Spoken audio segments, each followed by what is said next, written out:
All right, I'm here today with Jeremy Pope, grad assistant that we've hired here recently at the Athlete Institute from the University of Washington. Jeremy, why don't you tell us a little bit about yourself? Like you said, I'm Jeremy Pope. I'm from Compton, California. Grew up in LA my whole life. I went away for the first time in college when I went Division I at San Jose State University. I had a cup of coffee Division I, and I bounced back and went back home to NAIA in Southern California, called Biola University. There I played for Dr. Dave Holmquist, who's won over 800 and I think at this point 850 games or so. And they didn't take none of those games away at all. No, all his games are cleared and legit and certified. So Biola's a Christian university, and he plays it by the book. And he's been athletic director there for a long while. And let me not say Christian. I'm sorry, they're a religious university. He's been there for a while. He's athletic director, and they've recently gone to Division II. So I think he had to step down from his athletic director title, but he's still the head coach there, and he's known in the business, and everybody respects him, even though it's only at the NAIA Division I level. NAIA Division I has probably 10 to 15 Division I bounce back guys every year. So he's one at a high level, and he's well respected. So I was blessed to be able to play for a guy like that when I even left my Division I post. That's good. Now, I'm going to kind of reel it back in a little bit. And you started off, and I think everyone out here, you know, when you hear from Compton, California, automatically it comes to, you know, straight out of Compton, NWA. What was it like growing up in Compton?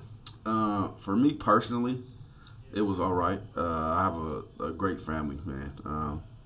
And being around yours, I see the similarities, and they did a great job of keeping me alive and well and intact and around a lot of love, despite the gang violence and I guess prostitution and everything else that goes on in the city. And I grew up in a private Christian school right next to the Compton Fire Department, Optimal Christian Academy. Shout out, y'all.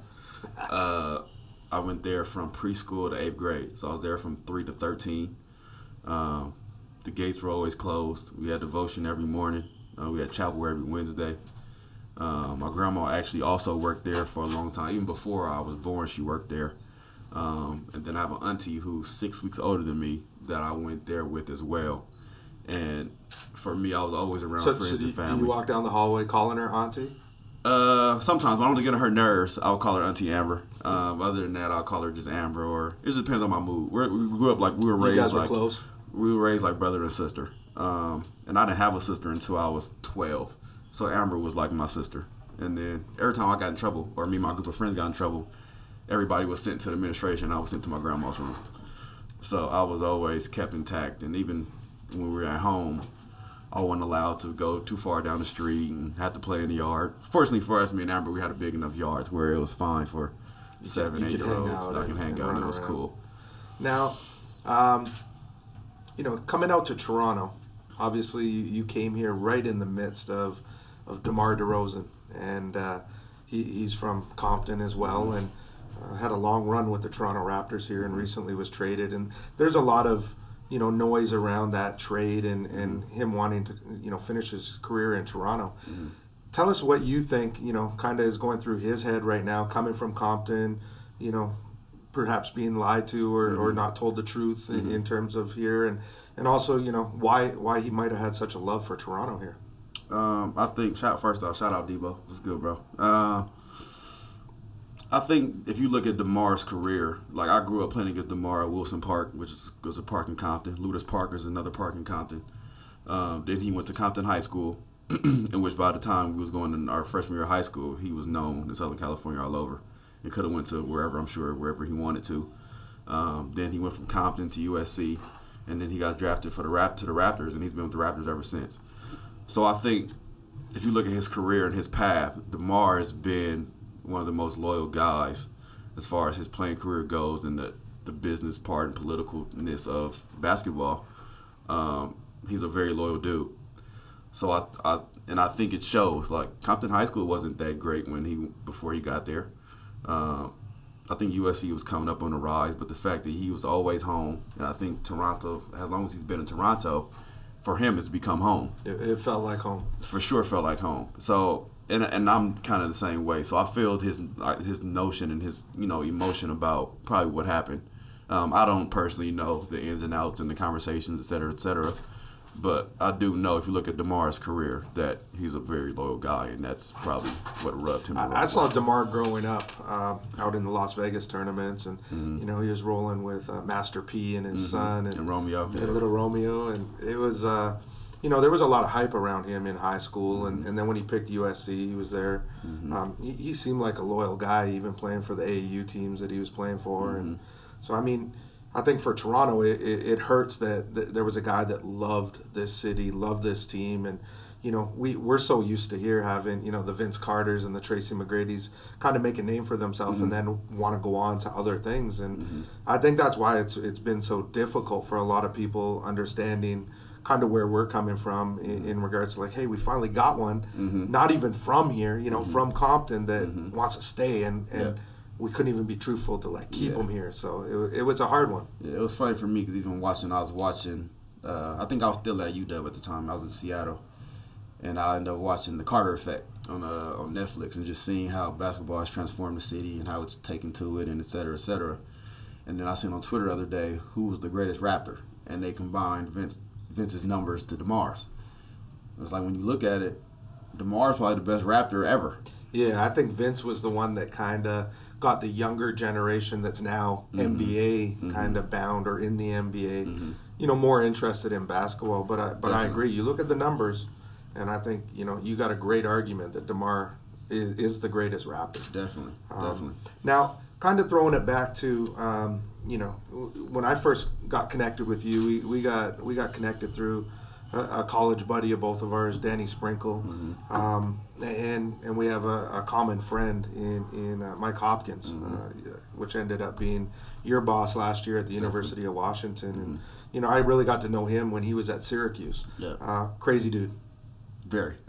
High energy. Very. A guy that I'm sure it would be awesome to work for, because you just walk in a room and light up that room, and definitely. And his energy level is on Red Bull times 1,000. Definitely. Tell me a little bit about working for him and your year last year at University of Washington, because you were there in the first year that he got there. Yeah. That whole situation was unique in the fact that my initial connection to University of Washington was through Lorenzo Romar. I grew up in Compton, and one of my best friends is Lorenzo Romar's niece. So I grew up watching Washington basketball probably the most of any program that I've ever watched as far as college. And I'm a big college basketball fan. So as far as going to games and watching games, Washington was probably the most. Every time they came down, at the time, the Pac-10 tournament was at Staples Center, and they had some tournaments in Anaheim and stuff like that. So I'll be at a lot of Washington games via my best friend and Romar's niece. So you're aging yourself a bit there with the Pac-10, right? I am. Now I think about it. And so, unfortunately, Coach Romar ended up getting let go. And I remember being in Vegas last year before I got to Washington coaching travel ball, and I was looking at the list of names that were being rumored to be hired. So I'm like, well, as long as it's a West Coast guy, I think I would know somebody that knows a guy who's possibly going to be hired. And I remember I seen Coach Hopkins' name, and I'm like, who is this guy? So I looked him up, and I was like, oh, it's the guy at Syracuse. Like, oh, I remember him being the designated head coach at Syracuse. He'd be taking over, and I was like, well, he's in the running? So literally the next morning when I woke up, Mike Hopkins was hired at the University of Washington. So for me, how life works, and it's crazy, I didn't finish my undergrad stuff by the time I got done playing. So I went back to Cal State LA the year before that. Well, I was in that year at Cal State LA. And my athletic director at the time was Dr. Daryl Gross, which I knew, even though he's at Cal State LA, that doesn't stop him from knowing the Power 5 guys and the guys that he knows. So I just went to his office and engaged with him, and we were cool and hit it off ever since. And he told me if I ever need anything, let him know. So when Coach Hopkins got hired, I was like, man, who knows this guy? He's from the East Coast. I've never been to the East Coast. And I'm like, and it dawned on me. And I said, Dr. Gross. So I think I called Dr. Gross maybe Monday morning, and our conversation went well. And he said he was supposed to be talking to Hop soon anyway. And I sent him my resume, and he talked to Hop, and that's kind of almost all she wrote. And that's how it went. I remember when he took the job, him and I were talking back and forth a little bit even when he was at Syracuse, and he was pretty excited. And I think even the year before or a couple years before that, he was in the running for some West Coast. And I was happy when he got that job because he got to build that really from scratch again with guys around him. So when he put us in contact, I remember talking to him, and I think one of our first conversations, you and I, was, hey, I coached some AAU ball and some travel ball, and I was like, okay, that's great, because, obviously we're looking for skill development guys and things, so you said, hey, I coached a team called Rockfish, and I was like, okay, I'm done with this guy. Like, what in the hell is Rockfish? But tell me a little bit about Rockfish, because so LA Rockfish is a program based out of Los Angeles that was founded in, I want to say, 1984. Dave Benesra, who's been a mentor of mine since I met him when I was 13. I got in contact with him because one of my other freshmen that played varsity with me at my high school played for him already. And so it's going on 1984, 2018. Everybody can do the math. Dave has ran that program and coached that program since 1984. At the time, we were an Adidas sponsor at the time. Right now, we're independent. And Dave always tells the story of why it was called Rockfish, but nobody ever can remember why it was called Rockfish. Do you know? I don't remember at all. Oh, he's going to get you for this one. He is. But Rockfish, for me, though, is a family. And I've been fortunate and blessed to be around basketball programs that consider themselves families. And my faith is in Christianity and God. And I know there's no other reason why my path has taken the one it has outside of that. But, Rockfish is a Adidas sponsor. We used to be. We compete every year. Who are some players that you've coached or been a part of that program coming up? Part of that program, when I played, we had Solomon Hill, who plays for the Pelicans now. At the time, we had a bunch of Division I guys. We had Garrett Jefferson. He ended up going to Hawaii, finishing at Cal Baptist under Rick Croy. Aaron Ware played at George Washington under Coach Hobbs, I don't know where he is. I think he's at Rutgers at the moment. We had Thomas Welsh, who just got drafted. We had, back in the day, Austin Crozier. We had Robert Cartwright. Thomas Welsh and Robert Cartwright played together. They both went Pac-12, UCLA, and Stanford. We had K.A. Clark, who's now at Virginia. We have Chris Austin, who's going to be a freshman at Fordham. Tyler Tynan. Fletcher Tynan played at Bishop Montgomery back in L.A. They've been very active in winning, and Doug Mitchell does a good job with them back at Bishop Montgomery. Fletcher's going to Boston U. We have Miles Johnson at Rutgers, actually. Who else we have? We have Jackson Stormo, who's going to play for Coach Romar at Pepperdine this upcoming year.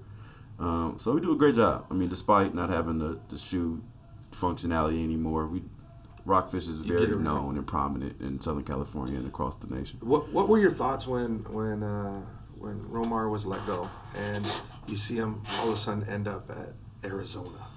I initially, when I started watching the end of the year, as if my job was already on the line. Because I knew I got accepted into the program, and I just was waiting for, to talk to him and lock everything in. And when he got fired, I almost felt like I got fired. So it was kind of hectic in my mind, and kind of, I didn't know what I was going to do at the time. And then him going to Arizona was kind of a shocker. He's been at Washington for 16 years, battling the Pac-12, is it Pac-10, like Pac-12. Joining the enemy now? Almost, it kind of feels like that. I think to the public eye, it definitely feels like that until you get into the business and you understand how much of a coaching fraternity that basketball coaches have. I mean, that paycheck didn't hurt going over. And I'm almost positive it didn't hurt.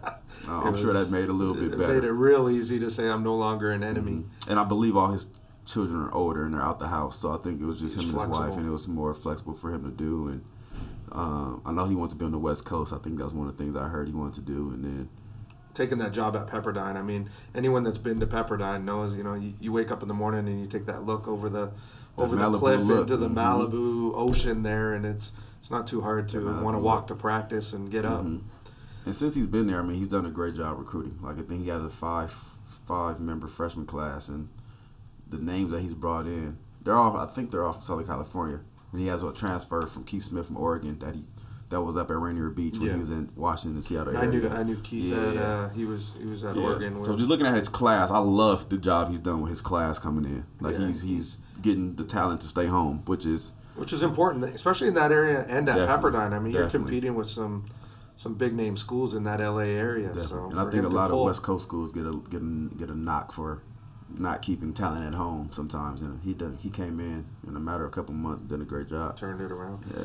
I'm gonna turn the tables a little bit. We do a little segment here, and you know, I'm gonna kind of put you on the spot, and we got our kicks cam under the table.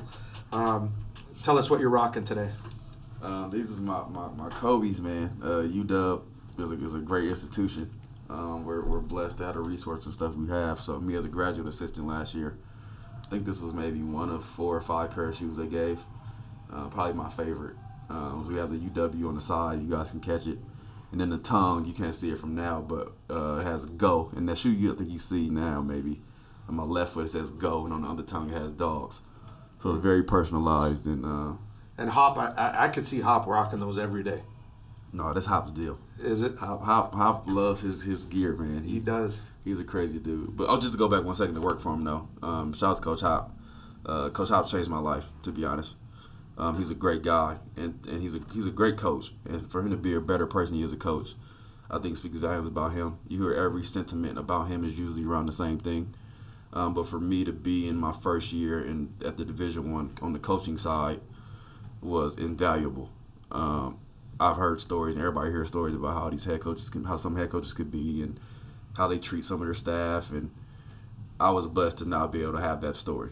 And he, you know, I agree. Shout out to Coach Hop. He went through a tough time last year.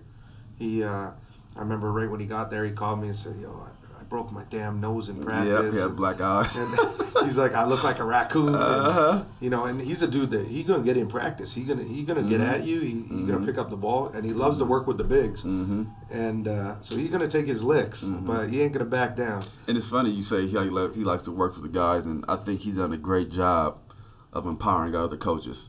Because he's with the bigs a good amount, but not as much. I don't think that probably he would want to. But I think that's just another testament to him empowering others, her staff, which we had a great staff.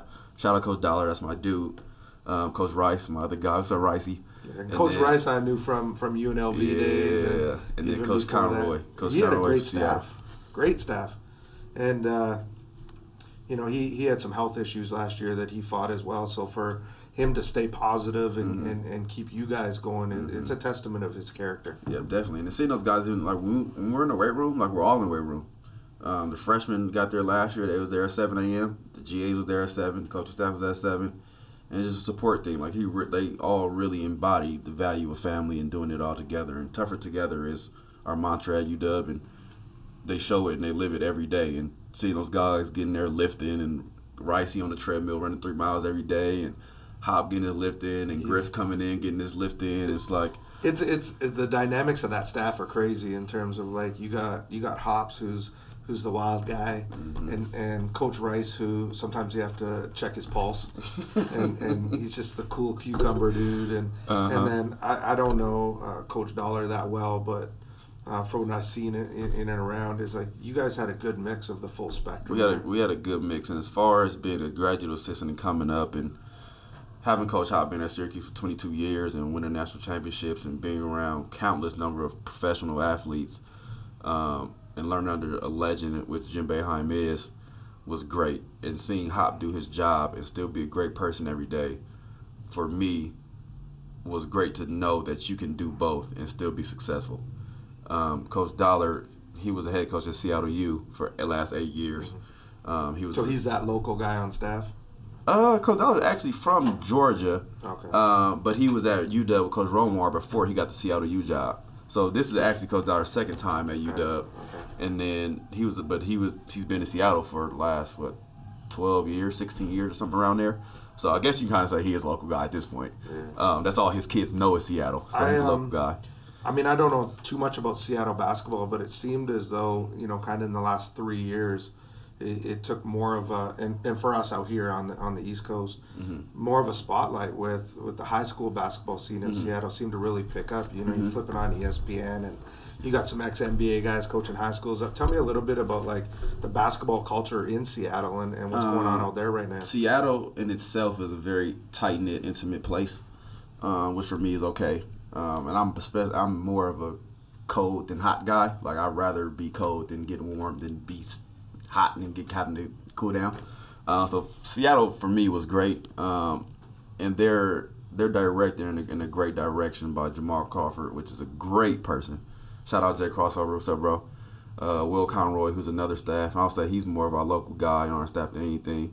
Dub C, that's my dude, he's my big brother, and then Alvin Snow, and I think all three of them, they're best friends, all looked out for me from the day I got there, from the time I met them, which was a great help for my transition to Seattle, and seeing like what they want to do and how much passion. Like, if you follow Coach Conroy on Twitter, like, he's very passionate about the city and direction that Seattle is going in basketball, and they've done a great job of just leading the way. And Brandon Roy is another one from there, Tony Roden, Spencer Hawes, Isaiah Thomas, of course, Nate Robinson. And I was there to see Isaiah Thomas's jersey get hung in the Raptors this year, so that was pretty dope for me to see. Neat. And for me, Isaiah Thomas, Kyrie Irving, Chris Paul moved the needle for me. So be able to see Isaiah get his jersey hung up, although I don't know him that well. But I got an Instagram picture with him. Like, every time I see him, say what's up. Like, he's a great dude. But Seattle basketball has a lot of talent in a centralized area. And it goes back to Jason Terry and Doug Christie and me. There's a rich basketball tradition in Seattle, but the Seattle guys are so homey. I think Jamal went to Michigan, but a lot of those dudes love their city and they rep it to the fullest, and you can do nothing but respect it. That's cool. That's cool. I'm going to kind of flip the script on you, kind of do a segment here where we do a 30-second shot clock with rapid fire questions. Sure. So I'm gonna fire away at you. Hey, Mark, throw me down. Actually, I'm gonna grab that off the screen. Just kind of put it here. I'm gonna go on Mark's command. Give us a good countdown here, and we're gonna fire away. All right, 3, 2, 1, go. Favorite meal? Soul food. Favorite drink? Gatorade. Favorite color? Color? Blue. Shoe size? 11. Jordan or Nike? Nike. Favorite NBA player? Kyrie Irving. NBA team? Lakers. Worst food ever? Skip. Best song out right now? Best, I guess you gotta say In My Feelings. Dream vacation spot?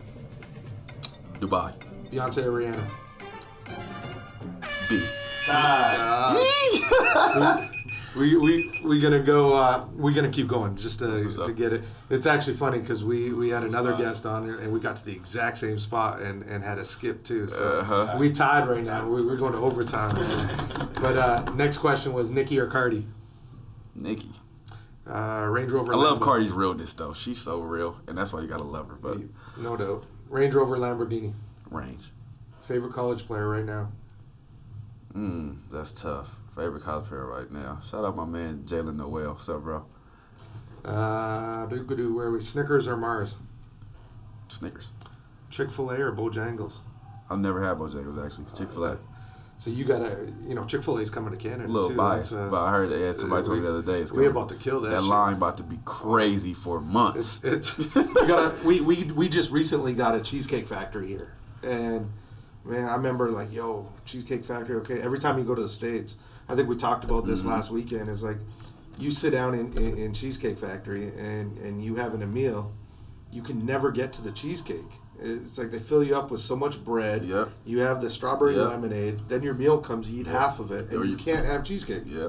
Or you got to pace yourself enough to get to. If you got to get to cheese, you got to pace yourself enough. When it comes to food, I have no patience. I can't pace myself. I feel you. I'm gonna fill myself up and then go home. I feel But Chick-fil-A about to be wild because the lineups here. People were waiting 3-4 hours to get into Cheesecake Factory.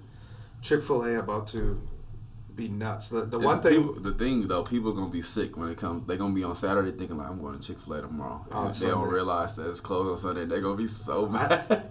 The one thing that when I have Chick-fil-A, I walk in there or drive through, and I'm like, the people that work here are so nice. Like, how do you get these people to stand in line outside? I'm in Atlanta, and it's like plus 42, and these people are taking your order outside, And I'm like, yo, who in the hell are they going to hire in Toronto that's not going to look at you and say, yo, you want goddamn chicken? It's just not going to, you know. If everybody can model the ChickfilA model of how to get through, like, cars through drive-thrus, everybody would be so much more happy. Oh. The line be crazy, but now you put, so you see the line, like, oh, you ain't going to be there that long. And you're really not going to be there that long. Like, they do a great job. I don't know who created their drive-through system or what, but it's just very hospitable. They cranking it out over there. You know, I drive through Tim Hortons every day, and I tried to picture when I heard Chick-fil-A was coming here. I'm like, yo, if they take the people that work at Tim Hortons and put them in Chick-fil-A, they can fire them every day. And I'm like, who really is going to work there? So yeah, I'm excited about that. I'm sure the hiring process is pretty intense. It's going to have to. I mean, anyone working there is going to say, yeah, I don't have to work Sunday too? All right, I'm in. Exactly. I'll be nicer on Friday. Yeah. But last question was, who's going to be the 2019 OSBA champions this year? Out of 12 teams, we got 3 chances, so it's going to be one of our teams. I know that much, but I'll put my money on Orangeville Prep. I think our league. I think when you see, obviously you've seen some videos and talked to some people, but when you get involved in the league this year, you're going to be like, yo, this is some pretty good basketball. It's fast. 24-second shot clock, 14-second reset. Teams go at it. The game is 40 minutes long, so there's lots of time. You could be down 20 going into the fourth and still have 10 minutes left to get back in that game, and a lot changes in this league quickly. So yeah, so even talking to you about the rules and the ins and outs and even the players that come from here, and I'm kind of blown away about the names that you gave me. We have, at this point, countless car conversations, but like seeing the rules and how it's played and how it translates to college and how college coaches recruit this area and how they see the benefit as well and how it can translate to their game and their system and how the game's being played faster. Like our game and our rules up here call for that. They do, and they help players. They help players because you see time and score, pace, and all of that. So, well, I wanted to thank you for coming on the show. I wanted to give you a chance to give any shout-outs. I know you've been doing that all the way through, but, you know, anyone in particular you want to send a shout-out, make sure you give your IG name and Twitter, whatever else you have, and, you know, see if we can help you get some followers. On Twitter, I'm Coach J Pope. On Instagram, I'm King J Pope. Shout out to my family. Pope family, what's up? Compton, what's up? All my brothers, Rob, Dante, Lawrence, Prentice, Keon, Hakeem. If I missed anybody, hold it to my head, not my heart. I'll give you a chance. I'm going to remind you something because we talked about it, and you're like, hey, and I think Hi, Joy. Hi, Joy. Hi, Joy. She going to kill me. Got that gotta get that one. Music. You know, you're a music guy as well. And I know you were like, hey, in September, I think it was September or October, you got some people's coming out here doing a concert. Yeah, give a shout out for that. Shout out my brother, Rob. I shout out Rob. But Rob is reason. That was a big moment for us and me and my brothers. Like I said, I don't have any brothers, but blood wouldn't make us any closer. So Rob is a rap artist. He signed with TDE. Shout out Top Dog. Back in October, I believe it was, and he's been on the grind for the last, I want to say, 3 years or so, and he's done it right, and he's paid his dues. But he's very talented, and he hones his craft, and he takes pride in his craft. And him signing in October now led to him going on tour with Jroc, who's been a TDE member from the jump. And they'll be in Toronto September 16th at the Motor Club Theater, I believe it is. But I'm in there for sure. You'll be all up on that stage. I'm in there. I'm backstage. I'm on stage. I might grab a mic. But that's it. But that's his first tour that he'd be on, and it's international. It's national. And he's nice too, though. Like, let's not get it. This not one of those. That's my best friend. Like, fam's really nice. Like, I'm gonna leave it at that. It's to the point. I almost told you honestly when I tell people about him, like, you can listen to, you cannot. But that's your bad. You gotta respect him. But you're gonna respect him when you get done listening.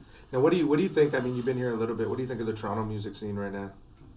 Oh, it's cool. I actually caught myself in Seattle making a playlist of like the Toronto like area-based like artists. So when you got here, was there a lot more guys? You're like, oh damn, I didn't realize there's a lot more guys. People were from Toronto. There's a lot more guys. Like we was talking about the Daniel Caesar song the other day. Yeah. And that song bang. Shout out Daniel Caesar. And I didn't know he's from here. And then just hearing a lot of guys, and even like between Toronto and Brampton, like guys being so close to even to like you guys and you and the family. It's like, dang, that's crazy. Like, you're really like next door or down the street. Like, it really is. And it's funny because when you sit down and you start to look at your play list, you're like, damn, these are half guys that are like from around here. You know, you throw in Drake, you throw in Tory Lanez, you throw in, you know, up and coming guys, and everyone else doing their thing, and it's like there really is a lot of dudes here when you take in NBA, NHL, CFL. You know, shout out to all my guys playing in the CFL, Jawan, Jerome, you know, Faith Joseph. You know, we even talked about that as like we were down in the States and we turned on ESPN and CFL games are on down there now. And it's like you're watching guys that grew up playing basketball for us now playing football. So. Also, shout out my other brother, Tony Burnett, was the one I was telling you. He played the CFL, he played for Winnipeg, and played with the BC Lions. Now he's trying to get back on in the league. He's going to get it done. But, yeah, man, like you said, like CFL's on, and, like, no, it's not, no, it gets I feel like everybody gets to a point that when the NBA Finals ends, there's, like, nothing to watch. And CFL pops in CFL pops up, you're like, oh, man, I got some football to watch and stuff like that. And it's a lot of talented dudes up there. You know, everything's situational in sports and politics. But do you think people are going to pay more? I mean, we've had some really good NFL players and really good U.S. college players that came up here all the way from back in the day, like Rocket Ishmael and, you know, Doug Flutie was up here. And, see, I'm a Cowboys fan. I didn't know Rocket was from up here. That's crazy. Yeah, he played up here and for the Toronto Argos, actually. And, I mean, we got Johnny Manziel up here now, you know, recently traded from Hamilton to Montreal. Do you think people are going to pay more attention as a viable option of coming up to the CFL? I think so. I think with everything, especially with things that are different than the norm, it just takes people time to kind of get a hold of it. Everybody doesn't want to just jump in the boat when, even though that you're selling it and it's a great product, everybody kind of wastes their time and see somebody else go, then they go, then somebody else goes. And it's just one of those deals. And I think I think in sports in general, we're coming to a time where skill development and trainers and everything else is becoming more prominent, that kids have no choice but to get better at a faster rate than they probably ever have before. So it's going to be more talented. It's going to be a better product, even if it's not in the NFL, et cetera, almost anything, even if it's G League to NBA or, you know, stuff like that. Now, you touch base on something, and I'm going to kind of end it with this, but, you know, it's everybody got a goddamn trainer now. Everyone got a personal trainer. Do you think that truly helps in the production of players getting better, or do you think it's hurting the ability to play as a part of a team when they're so focused on self? I think it's a double-edged sword, solely because there are a lot of very good trainers out there. But then there are the guys who aren't very good, who think they're very good, who sell their deal in a good manner. And then you have some parents, unfortunately, who don't really know what's kind of the difference or what to look for. And those are kind of usually the ones that get got. And then the kid gets out there and they're not producing, and the parents looking like, okay, what's going on here? But and the trainer ain't nowhere to be found. And the trainer's nowhere to be found. But then if you ask somebody else who's, I guess somebody from Toronto would ask you, like, is this guy a good guy? And that'd be a good gauge to know whether this guy's a good trainer or not.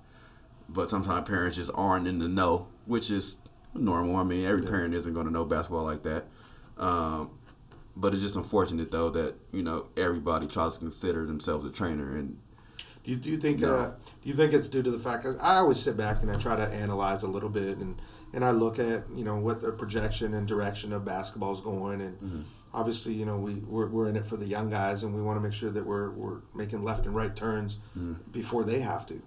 And I look at it and say, man, the level of coaching, for the most part, and it's not ever, there's great programs and great coaches, but not a lot of dudes want to come back and be a coach now, because when you coach for free, but when you're a skilled trainer, you could charge X amount of money per hour. So you're not getting the young guys that are now wanting to be coaching. Yeah. And I think that's the biggest, you know, kind of miss, where it's going to affect our game going down the road, where, you know, coaches will either continue to evolve with the direction of the way the game's going, or they become kind of dinosauric, if that's such a word, but no, you're right. You know, they're stuck in their way. No, I think there's the good trainers are the ones who work on your individual player deal, but they also teach you the game. And I know for me, Zaire LaFleur was my trainer for a long time. FCF basketball, shout out. He has guys in college basketball. He started off with his little cousin, who's now the point guard at Santa Clara, who got some late offers and then ended up going to Santa Clara and killing it. He's about going to his senior year now, KJ Fagan. Keon Kendrick's another one. Alvin Snow in Seattle's another one. Like, those guys actually they know what they're doing. They actually know what they're doing. They're actually teaching the game. And I think that aspect of realizing and letting the kid know and understand that they're trying to give you tools to function in a basketball game. Like, it's not just we're not doing dribbling you. drills videos. Yeah. Like, if you want a free education, if you want to get paid, if you want to get the most out of your basketball career, you have to know how to function and operate on a basketball court with 9 other breathing human beings who don't want you to do what you're trying to do. So you go on YouTube or your Instagram and you see dudes putting their foots in tires, dribbling around it, putting plastic bags all over their bodies. 14 tennis. I mean, 14 half the dudes could join the circus. I'm like, come on, man. Like, but you do have some that do a great job of teaching the actual game of basketball while still honing your skills and your craft.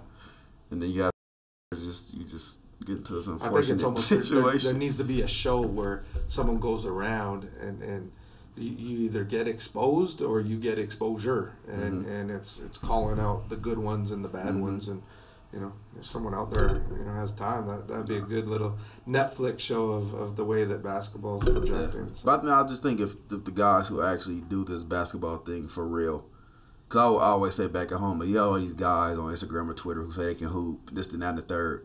So we have the guys who actually hoop have open gyms, but then the other guys, they never show up.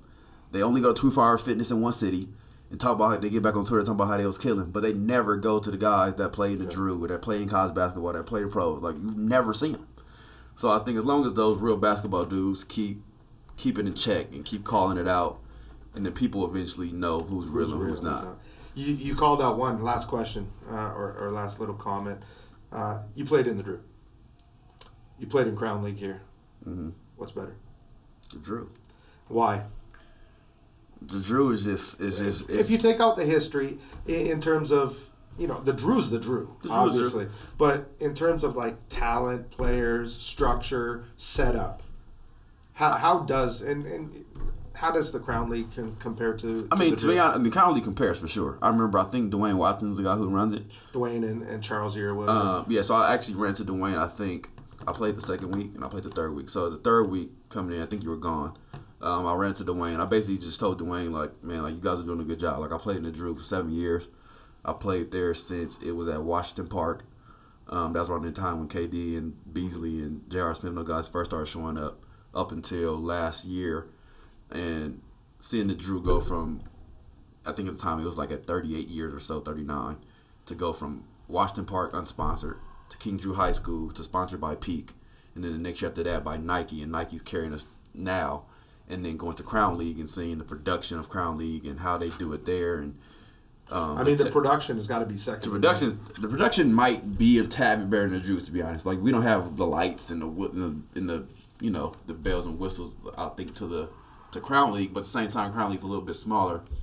And I think if Crown League was to create, it's only 6 teams. I think Crown League created the top 4 teams, maybe top 5. I mean, maybe the whole league. Those 6 teams can compete in the Drew. But the Drew just has so many more teams, and I think if you compare LA to Toronto, that you can try to sustain. Cause everybody in the Drew is not good. All 24 teams in the Drew not good. Everybody in the Drew know that there's about 3 teams where you like by week 6 you like y'all about to get on the boot or what? We used to call it pink slip in the Drew. Shout out Drill League. What's good? That those 6 teams can compete in the Drew.